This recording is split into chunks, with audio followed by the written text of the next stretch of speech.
ทันมีเรื่องมันออกกันแล้ว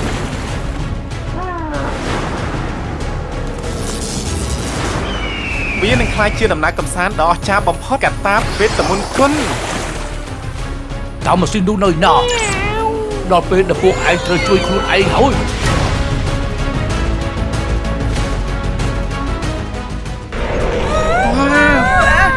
យឆ្ងាញ់បាត់មែនតើមិនទឹកដោះគោកូនទៀតទេ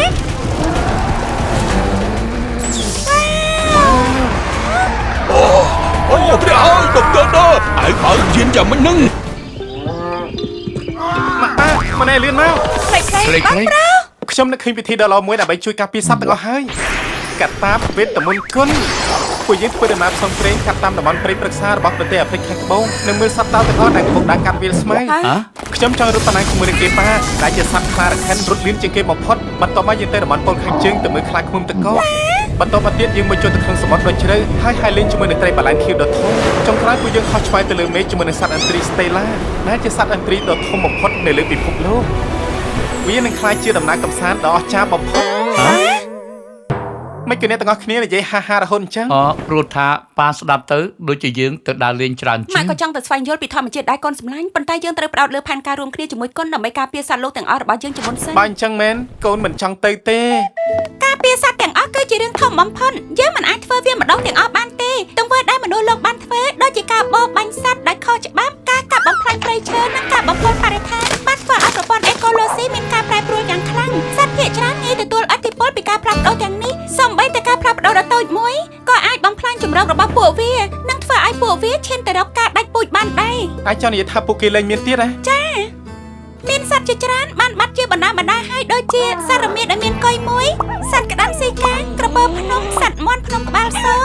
និងសត្វដទៃជាច្រើនទៀតទោះបីជាបណ្ដាប្រទេសនានាកំពុងព្យាយាមការពារតំបន់ព្រៃធម្មជាតិក៏ដោយប៉ុន្តែការរក្សាសុវត្ថិភាពដល់សត្វព្រៃគឺត្រូវការជំនួយពីមនុស្សគ្រប់គ្នាខ្ញុំគិតថាអ្វីដែលយើងត្រូវធ្វើដំបូងបង្អស់គឺការយល់ដឹងរបស់មនុស្សលោកនេះឯងវ៉ាវស៊ីត្រាយនេះពិតជាឆ្លាតមែនទែនប៉ាយល់ព្រមពួកយើងមិនអាចធ្វើតែម្នាក់ឯងបាននោះទេ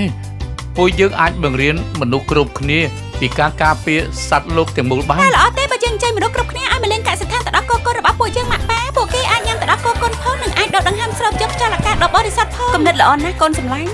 ចាយើងអាចបង្រៀនអ្នកទាំងអស់គ្នាឲ្យចេះស្រឡាញ់ថែរក្សាសត្វចិញ្ចឹមរបស់ពួកគេខ្ញុំអាចចិញ្ចឹមសត្វតោបានទេខ្ញុំនិយាយមែនណា